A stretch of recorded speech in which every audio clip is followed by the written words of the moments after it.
नमस्कार दोस्तों, मेरा नाम है विकास और स्वागत है आपका हमारे YouTube प्लेटफॉर्म पॉलिटी पाठशाला पर। आज के हमारे इस लेक्चर में हम कंटिन्यू करेंगे 11th क्लास की पॉलिटी का 4th चैप्टर जो कि है एग्जीक्यूटिव यानी कि कार्यपालिका।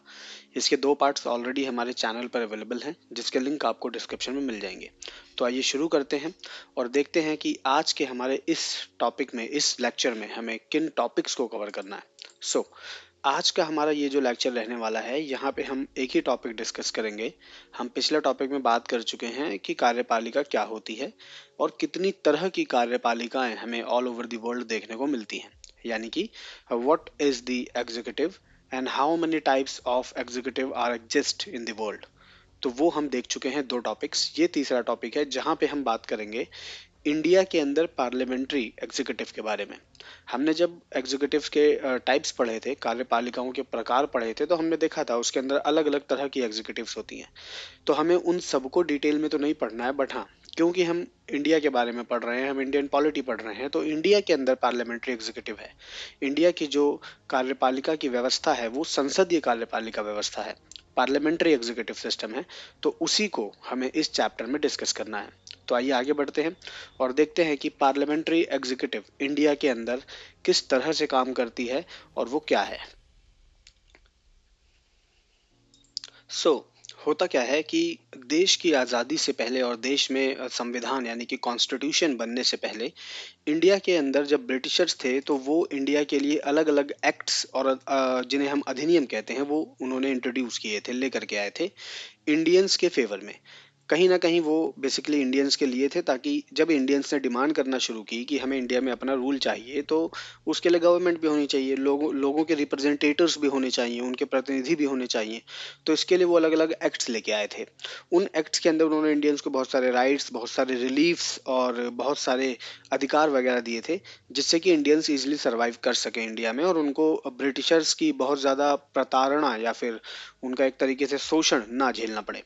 अब ऐसे में जब कॉन्स्टिट्यूशन बन रहा था इंडिया के अंदर और देश आज़ाद हो रहा था, तो उस समय में हमने क्या देखा कि हमने संसदीय प्रणाली अपनाई, हमने पार्लियामेंट्री सिस्टम को कॉन्स्टिट्यूशन में इंट्रोड्यूस किया। उसके पीछे का कारण ये था कि आज़ादी से पहले जो ब्रिटिशर्स के एक्ट थे उसके अंदर 2 एक्ट बहुत इंपॉर्टेंट यहाँ पे रोल प्ले करते हैं। इवन पूरी इंडियन पॉलिटिकल हिस्ट्री में ये 2 एक्ट्स जो हैं वो इंपॉर्टेंट रोल प्ले करते हैं। इंडियन रूलिंग एक्ट ऑफ 1919 और 1935। इन दोनों एक्ट्स के अंदर जो सिस्टम और जो चीज़ें इंडिया में इंट्रोड्यूस की गई उनमें एक थी पार्लियामेंट्री सिस्टम, संसदीय व्यवस्था। तो इंडियंस को संसदीय व्यवस्था के आधार पर पूरा सिस्टम ऑपरेट करने का एक तरीके का एक्सपीरियंस हो चुका था। वो संसदीय व्यवस्था यानी कि पार्लियामेंट्री सिस्टम से बहुत ज़्यादा लगाव फील करते थे, उनको पता था कि ये सिस्टम कैसे काम करता है, वो उसके हैबिचुअल हो चुके थे। यही रीज़न है कि जब कॉन्स्टिट्यूशन बनाया जा रहा था तो कॉन्स्टिट्यूशन मेकर्स ने इंडिया के अंदर पार्लियामेंट्री सिस्टम को इंट्रोड्यूस किया और कार्यपालिका को जनता के प्रतिनिधियों द्वारा प्रभावी ढंग से नियंत्रित भी किया जा सकता था, क्योंकि हम पहले उसको यूज कर चुके थे, उस सिस्टम को, उस व्यवस्था का। तो हमें पता था कि ये जो व्यवस्था है वो कितनी अच्छी है या फिर उसकी क्या बुराइयां हैं। और ये चीज़ इंडियंस को मालूम थी, कॉन्स्टिट्यूशन मेकर्स को मालूम थी कि पार्लियामेंट्री सिस्टम में ही जो एग्जीक्यूटिव होगा, जो कार्यपालिका होगी, उसको रिप्रेजेंटेटर्स सही तरीके से कंट्रोल कर पाएंगे और काम कर पाएंगे। वरना अगर हम पार्लियामेंट्री सिस्टम ना यूज करके कोई दूसरी व्यवस्था लेकर के आते, जैसे कि प्रेसिडेंशियल सिस्टम, तो ऐसी व्यवस्था का हमें एक्सपीरियंस भी नहीं था, हमें अनुभव नहीं था और हमें उसके बेसिकली उसके साइड इफेक्ट्स और नेगेटिव इफेक्ट्स और पॉजिटिव इफेक्ट्स हमें वो चीज़ें मालूम नहीं थी। इसी रीजन से हमने पार्लियामेंट्री सिस्टम को इंट्रोड्यूस किया। The makers of the Indian constitution wanted to ensure that the government would be sensitive to public expectation and would be responsible and accountable. जो कॉन्स्टिट्यूशन मेकर्स थे वो ये एक तरीके से सुनिश्चित करना चाह रहे थे, यानी कि वो इस चीज़ को बिल्कुल सॉलिडली ले रहे थे कि सरकार जो है वो जनता की अपेक्षाओं के प्रति संवेदनशील रहे। यानी कि जो जनता की डिमांड्स है, जनता की जो अपेक्षाएं हैं, उनके जो एस्पिरेशंस हैं, उसके लिए गवर्नमेंट एक तरीके से बहुत ज़्यादा सेंसिटिव हो, उनको सुने समझे, उनके ऊपर काम करे। और गवर्नमेंट देश की जनता की जिम्मेदारी भी ले और देश की जनता के सामने जवाबदेह भी हो, आंसरेबल भी हो, अकाउंटेबल भी हो। इन सारी चीज़ों को हम चाहते थे और यही रीज़न है कि हम पार्लियामेंट्री सिस्टम लेकर के आए, क्योंकि पार्लियामेंट्री सिस्टम में ही ये सभी चीज़ें पॉसिबल हैं और उसका एक्सपीरियंस इंडियंस को पहले से था। इसके साथ ही जो पार्लियामेंट्री सिस्टम इंडिया में इंट्रोड्यूस किया गया, उसमें एक चीज और क्या थी कि उसके अंदर ना हीरोइज्म नहीं था, यानी किसी एक इंडिविजुअल को पूजा नहीं जाता था। लेकिन जो दूसरी व्यवस्थाएं हैं, जैसे कि प्रेसिडेंशियल सिस्टम, उसके अंदर जो प्रेसिडेंट होता है वो मेन एग्जीक्यूटिव होता है। जैसे अमेरिका की अगर हम बात करें, वहां पे प्रेसिडेंट ही सब कुछ है और प्रेसिडेंट को एक आइडल मान के उसकी पूजा की जाती है, यानी कि उसको बहुत ज्यादा लोग, अगर हम आम भाषा में बात करें तो उसकी चापलूसी बहुत ज्यादा की जाती है। और यूएस के प्रेसिडेंट के बारे में तो खैर सारी दुनिया जानती है। तो ऐसे में हम नहीं चाहते थे कि इंडिया में ऐसा कुछ हो, इसीलिए हम ऐसी व्यवस्था चाहते ही नहीं थे जहां पर किसी एक इंडिविजुअल को आइडल बना करके उसकी पूजा की जाए, उसके पीछे भागा जाए और उसकी सारी बातें मानी जाए, सही हो गलत हो, बट आंख बंद करके उसको फॉलो किया जाए। ऐसा इंडियंस नहीं चाहते थे, इंडियन कॉन्स्टिट्यूशन मेकर्स नहीं चाहते थे। यही रीजन है कि पार्लियामेंट्री सिस्टम को इंट्रोड्यूस किया गया, ना कि प्रेसिडेंशियल एग्जीक्यूटिव सिस्टम को। इसके साथ ही प्रेसिडेंशियल सिस्टम में हम देखते हैं कि जो प्रेसिडेंट होते हैं, जो एग्जीक्यूटिव होता है, वो बहुत ज़्यादा पावरफुल और स्ट्रांग होता है। इसका मतलब ये नहीं था कि इंडियंस एक ऐसी व्यवस्था चाहते थे, एक ऐसा सिस्टम चाहते थे जहां पर एग्जीक्यूटिव बहुत ज़्यादा स्ट्रांग ना हो। इसीलिए कॉन्स्टिट्यूशन मेकर्स ने ये इंश्योर किया, इस चीज़ को सुनिश्चित करने की कोशिश की कि इंडिया के अंदर जो कार्यकारी शाखा होगी या फिर जो कार्यपालिका होगी, कार्यकारी को ही कार्यपालिका कहा गया है, तो कार्यपालिका शाखा जो होगी, यानी कि जो एग्जीक्यूटिव बॉडी होगी, वो स्ट्रांग रहे, मजबूत रहे। वो कॉन्स्टिट्यूशन मेकर चाहते थे और उन्होंने इसीलिए एक ऐसा सिस्टम तैयार किया जिसके अंदर राष्ट्रपति भी रहे, प्रधानमंत्री भी रहे और एग्जीक्यूटिव पावरफुल भी रहे। और साथ ही इंडियंस ये भी चाह रहे थे, कॉन्स्टिट्यूशन मेकर्स, कि जो इंडिविजुअल व्यक्तित्व पंथ है, यानी कि जो इंडिविजुअल कल्ट है, पर्सनालिटी कल्ट, जिसको व्यक्तित्व पंथ या फिर व्यक्तित्व पूजन कहा जाता है, एनसीईआरटी की बुक में व्यक्तित्व पूजन शब्द यूज हुआ है, तो वो चीज ना हो। उसके लिए अगर ऐसा कभी हो भी रहा है, अगर ऐसा कोई ऐसी सिचुएशन बन भी जा रही है कि ना चाहते हुए भी ऐसा कुछ हो रहा है कि एक लीडर को बहुत ज्यादा, जो कि एग्जीक्यूटिव है, उसको बहुत ज्यादा प्रेज किया जा रहा है और उसकी पूजा की जा रही है, उसको आंख बंद करके फॉलो किया जा रहा है, तो ऐसे में उन चीजों से बचने के भी उपाय किए गए हैं इंडियन कॉन्स्टिट्यूशन में, जो ये दिखाते हैं कि एग्जीक्यूटिव अगर बहुत ज़्यादा आउट ऑफ कंट्रोल चला जाता है तो पार्लियामेंट है उसको कंट्रोल करने के लिए, जुडिशरी है उसको कंट्रोल करने के लिए। तो वो आंख बंद करके उनको फॉलो करने की ज़रूरत लोगों को नहीं पड़ेगी। अगर कभी कुछ ऐसा होगा भी तो जुडिशरी और पार्लियामेंट उसके अंदर इंटरफेयर कर सकते हैं।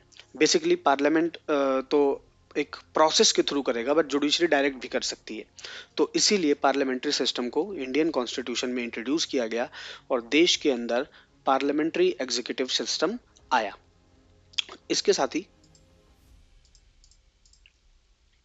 जो संसदीय प्रणाली है उसमें क्या होता है, पार्लियामेंट्री सिस्टम में क्या होता है कि बहुत सारी बॉडीज होती हैं, बहुत सारे सिस्टम होते हैं देश के अंदर, जो ये सुनिश्चित करते हैं कि एग्जीक्यूटिव और आपकी विधायिका यानी कि लेजिस्लेचर या फिर जो रिप्रेजेंटेटर्स हैं, वो लोगों के लिए जवाबदेह हों, अकाउंटेबल हों और आंसरेबल हों। क्योंकि होता क्या है कि जो हमारी देश का जो सिस्टम है पार्लियामेंट्री एग्जीक्यूटिव, उसके अंदर सरकार के तीन पिलर्स होते हैं, गवर्नमेंट के तीन पिलर्स होते हैं, जो हम ऑलरेडी डिस्कस कर चुके हैं, जुडिशरी, एग्जीक्यूटिव एंड लेजिस्लेचर। अब ऐसे में ये तीनों बहुत ज़्यादा पावरफुल भी होते हैं, तो वो आउट ऑफ कंट्रोल न चले जाएं, इसीलिए उनको जनता के लिए जवाबदेह बनाया गया है और उनके ऊपर कंट्रोल भी किया जा सकता है। एक बॉडी दूसरी बॉडी के ऊपर कंट्रोल कर सकती है, एक पिलर दूसरी बॉडी को कंट्रोल कर सकता है। ऐसी व्यवस्था, ऐसा सिस्टम इंट्रोड्यूस किया गया। इसके बारे में डिटेल में हम आगे के चैप्टर्स में पढ़ेंगे। इसके साथ ही अब अगर हम इंडिया की बात करें तो इसीलिए जो ये हमने 5-7 रीजंस पढ़े, इन्हीं रीजंस की वजह से, इन्हीं कारणों की वजह से संविधान ने राष्ट्रीय और राज्य यानी कि नेशनल लेवल पर और स्टेट लेवल पर, दोनों ही लेवल्स पर गवर्नमेंट का जो सिस्टम है उसको पार्लियामेंट्री सिस्टम बनाया है। यानी कि सरकार को संसदीय कार्यपालिका दी है, चाहे वो राज्य की सरकार हो या देश की सरकार हो। पॉलिटिकल साइंस में नेशनल लेवल के लिए या फिर सेंट्रल लेवल के लिए स्टेट वर्ड का यूज़ किया जाता है। तो यहाँ पर स्टेट का मतलब जो है कि उस स्टेट का लेवल, स्टेट का मतलब पॉलिटिकल साइंस में राज्य से नहीं होता है। मतलब जो हमारे अलग अलग स्टेट्स हैं, जैसे उत्तर प्रदेश, दिल्ली, बिहार, उससे इनका मतलब नहीं है। स्टेट का मतलब होता है राज्य। बट यहाँ पे पॉलिटिकल साइंस में राज्य का मतलब सरकार से होता है। कौन सी सरकार? सेंटर गवर्नमेंट की सरकार, नेशनल लेवल की सरकार जो होती है उसको स्टेट कहा गया है। तो नेशनल लेवल की स्टेट और स्टेट लेवल की जो गवर्नमेंट है वो, उन दोनों को ही संसदीय कार्यपालिका के आधार पर बनाया गया है, पार्लियामेंट्री एग्जीक्यूटिव के बेस पर बनाया गया है। देश के अंदर हम देखते हैं कि जो पार्लियामेंट्री एग्जीक्यूटिव होती है या फिर जो एग्जीक्यूटिव होती है कंट्री के अंदर नेशनल लेवल पर, उसमें 3 लोग होते हैं, राष्ट्रपति, प्रधानमंत्री और कैबिनेट यानी कि मंत्रिपरिषद। और राज्य के स्तर पर जो हमारी संसदीय सरकारें होती हैं और जो कार्यपालिका होती है, यानी कि राज्य के स्तर पर जो एग्जीक्यूटिव होती है, कार्यपालिका होती है, उसके अंदर मुख्यमंत्री होते हैं। मुख्यमंत्री का मंत्रिपरिषद होता है, ठीक उसी तरह से जैसे प्रधानमंत्री का मंत्रिपरिषद है। और राज्य के अंदर राष्ट्रपति की जगह गवर्नर होते हैं, जिन्हें हम राज्यपाल कहते हैं। तो इस तरह से राज्य के स्तर पर भी 3 लोग हैं एग्जीक्यूटिव में, जो है मुख्यमंत्री, मुख्यमंत्री का मंत्रिपरिषद और गवर्नर यानी कि राज्यपाल। और स्टेट लेवल पर यानी कि सेंट्रल लेवल पर भी 3 लोग होते हैं, प्रधानमंत्री, राष्ट्रपति और कैबिनेट यानी कि प्रधानमंत्री का मंत्रिपरिषद। आगे बढ़ते हैं। और इस तरह से देश के अंदर कार्यपालिका काम करती है, पार्लियामेंट्री एग्जीक्यूटिव के रूप में। इंडिया के अंदर जो एग्जीक्यूटिव है उसको पार्लियामेंट्री एग्जीक्यूटिव कहा गया। क्यों कहा गया और क्यों ऐसी एग्जीक्यूटिव हमने बनाई, वो हमने देख लिया। अब जो देश की एग्जीक्यूटिव है उसमें होता क्या है कि ये जो सिस्टम है, इस सिस्टम के अकॉर्डिंग देश की एग्जीक्यूटिव का जो मुखिया होगा, यानी राज्य का औपचारिक प्रमुख, यहाँ पे राज्य का मतलब किससे है? देश, सेंटर से। यानी कि देश का जो मुखिया होगा वो राष्ट्रपति होगा। सारी पावर्स, एग्जीक्यूटिव की सारी पावर्स उसके पास होंगी, वो मेन पावर होल्डर होगा। लेकिन यहाँ पे एक ट्विस्ट क्या है? वो ट्विस्ट ये है कि जो राष्ट्रपति है उसके पास तो सारी पावर होती है, उसके साथ जो प्रधानमंत्री और मंत्रिपरिषद है वो भी एग्जीक्यूटिव का ही हिस्सा है। तो क्या उनके पास कोई पावर्स नहीं होंगी? ऐसा नहीं है। जो पावर्स एग्जीक्यूटिव की राष्ट्रपति के पास होती हैं, लगभग वैसी ही कुछ पावर्स प्रधानमंत्री और मंत्रिपरिषद के पास हैं। अब जो मेन ट्विस्ट है वहां पे, यहाँ पे वो ये है कि भारत का जो संविधान है वो कार्यपालिका की शक्तियों का औपचारिक यानी कि फॉर्मल होल्डर तो राष्ट्रपति को बना रहा है। सारी पावर्स राष्ट्रपति में निहित हैं, सारी पावर राष्ट्रपति के पास हैं। लेकिन उन पावर्स का यूज राष्ट्रपति प्रधानमंत्री और मंत्रिपरिषद के सुझाव से करता है। यानी कि उन पावर्स को यूज करने के लिए जो कि एग्जीक्यूटिव पावर्स हैं राष्ट्रपति की, उन पावर्स को अगर राष्ट्रपति को यूज करना है तो उसे प्राइम मिनिस्टर और कैबिनेट की हेल्प लगेगी। कैबिनेट और प्राइम मिनिस्टर की हेल्प के बगैर वो उन एग्जीक्यूटिव पावर्स को यूज नहीं कर सकता। तो कहने के लिए तो सारी पावर राष्ट्रपति के पास होती है, बट असल में उन पावर्स का यूज कौन कर रहे होते हैं? प्राइम मिनिस्टर और मंत्रिपरिषद। और इसमें एक और बड़ा ट्विस्ट ये है कि राष्ट्रपति को मंत्रिपरिषद यानी कि कैबिनेट और प्रधानमंत्री यानी कि प्राइम मिनिस्टर, उन दोनों के सुझाव मानने ही होंगे। अगर कैबिनेट और प्राइम मिनिस्टर किसी तरह का कोई सुझाव, कोई सजेशन देते हैं एग्जीक्यूटिव पावर्स के बिहाफ पर या एग्जीक्यूटिव पावर्स से रिलेटेड, तो राष्ट्रपति उनको मना नहीं कर सकता, वो उसे एक्सेप्ट करना पड़ेगा। एक बार ऐसा होता है कि किसी रीजन की वजह से अगर वो एक बार मना भी कर दे और प्राइम मिनिस्टर और कैबिनेट को बोल भी दे कि भैया इसको दोबारा से आप इसके ऊपर सोच विचार कीजिए, रीथिंक कीजिए, स्लीप ऑन इट, और अगर दूसरी बार कैबिनेट या मंत्रिपरिषद जो है वो उसी चीज को सेम एज इट इज वही सुझाव वापस दे दे राष्ट्रपति को, तो राष्ट्रपति फिर उसको मना भी नहीं कर सकता और रीथिंकिंग के लिए भी नहीं बोल सकता। उसे वहां पे वो एक्सेप्ट करना ही पड़ेगा, सिग्नेचर करने ही पड़ेंगे। तो इस तरह से कहने के लिए पावर राष्ट्रपति के पास है, लेकिन उसका वास्तविक इस्तेमाल यानी कि रियलिटी में उसको यूज कौन कर रहा है? मंत्रिपरिषद यानी कि कैबिनेट और देश का प्रधानमंत्री यानी कि प्राइम मिनिस्टर। अब जो देश के राष्ट्रपति हैं यानी कि जो देश का प्राइम मिनिस्टर है उसको इलेक्ट किया जाता है। लेकिन हम जानते हैं कि राष्ट्रपति का जो इलेक्शन है यानी प्रेसिडेंट को जब चुना जाता है तो वो डायरेक्ट इलेक्शन यानी प्रत्यक्ष चुनाव के थ्रू उनको नहीं चुना जाता। वो अप्रत्यक्ष चुनाव यानी कि इनडायरेक्ट इलेक्शन के थ्रू चूज किए जाते हैं। हम इलेक्शन वाले चैप्टर में पढ़ चुके हैं कि डायरेक्ट और इनडायरेक्ट इलेक्शन क्या होता है। तो इनडायरेक्ट इलेक्शन में जो एमएलएज और एमपीज होते हैं वो लोग राष्ट्रपति को चुनते हैं। ऐसे में राष्ट्रपति जब चुन लिया जाता है तो वो अपॉइंट होता है, जब राष्ट्रपति को अपॉइंट करते हैं देश के चीफ जस्टिस ऑफ इंडिया, जो मुख्य न्यायाधीश होते हैं देश के, वो राष्ट्रपति को शपथ दिलवाते हैं। राष्ट्रपति जब अपनी चेयर पर बैठते हैं तो राष्ट्रपति का जो कार्यकाल होता है, जो टेन्योर होता है, वो 5 साल का होता है। 5 साल तक राष्ट्रपति को उनकी पोजीशन से हटाया नहीं जा सकता, वो 5 साल बाद ही जो है वहाँ से हटेंगे। इसके साथ ही राष्ट्रपति को हटाने का एक प्रोसेस है। ऐसा तो नहीं है कि राष्ट्रपति को कुर्सी एक बार मिल गई तो वो उसके पास हमेशा रहेगी। 5 साल के लिए मिली है, लेकिन 5 साल से पहले भी राष्ट्रपति को हटाया जा सकता है। बट वो हटाने का तरीका काफ़ी ज़्यादा पेचीदा है, काफ़ी ज़्यादा उसको इजीली हम हटा नहीं सकते। क्यों? क्योंकि राष्ट्रपति जो है वो बहुत ही strong position, and he is the first man of the nation. ठीक है, वो देश का पहला व्यक्ति है, वो देश का सबसे पावरफुल व्यक्ति है, वो देश का सबसे पावरफुल जो है कि इंडिविजुअल है। तो उसको इतनी इजीली हटाया नहीं जा सकता, और वो सबसे सम्मानित पोजीशन है राष्ट्रपति की। प्रेसिडेंट की जो पोजीशन है, जो उनकी चेयर है, वो सबसे ज़्यादा ऑनरेबल है, सबसे ज़्यादा सम्मानित है। तो इसीलिए इतनी आसानी से उनको हटाया भी नहीं जा सकता। इसके साथ ही राष्ट्रपति को हटाने की जब बात आती है, तो राष्ट्रपति को हटाने के लिए एक प्रोसेस फॉलो करना होता है, जिसे हम कहते हैं महाअभियोग या फिर इम्पीचमेंट। अब ये जो इम्पीचमेंट का प्रोसेस है, ये कौन करेगा? इम्पीचमेंट का प्रोसेस फॉलो किया जाता है पार्लियामेंट में, यानी कि लेजिस्लेचर प्रेसिडेंट को हटा सकती है। बट हटाने के पीछे बहुत सॉलिड रीजंस होने चाहिए। ऐसा नहीं है कि किसी भी रीजन की वजह से उनको हटा दिया जाए।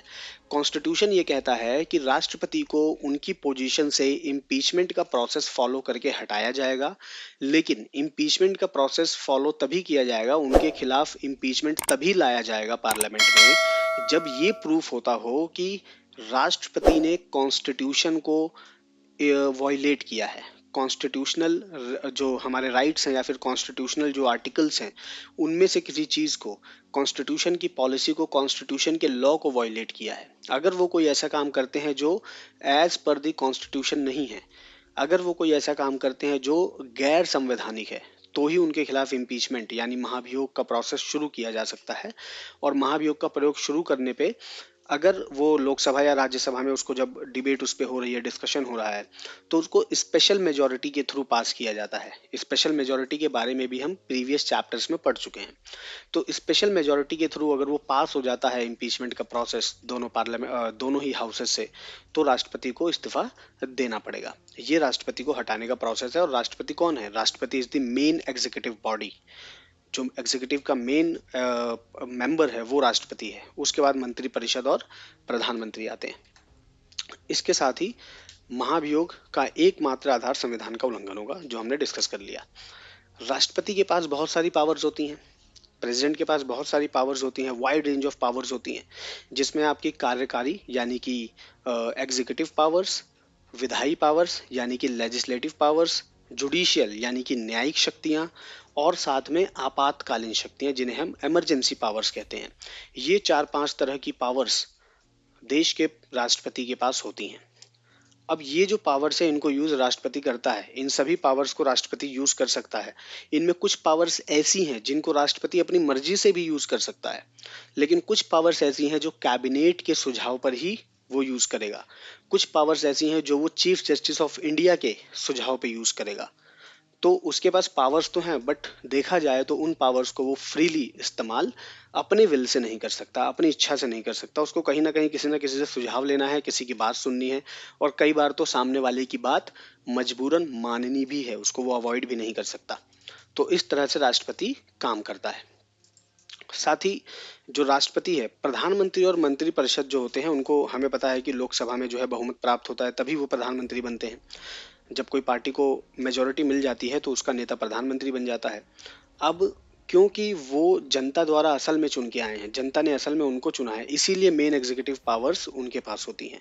यानी कि जो एग्जीक्यूटिव पावर्स राष्ट्रपति के पास होती हैं, उनको राष्ट्रपति इसीलिए प्रधानमंत्री और मंत्रिपरिषद के सजेशन यानी कि सुझाव पर इस्तेमाल करता है।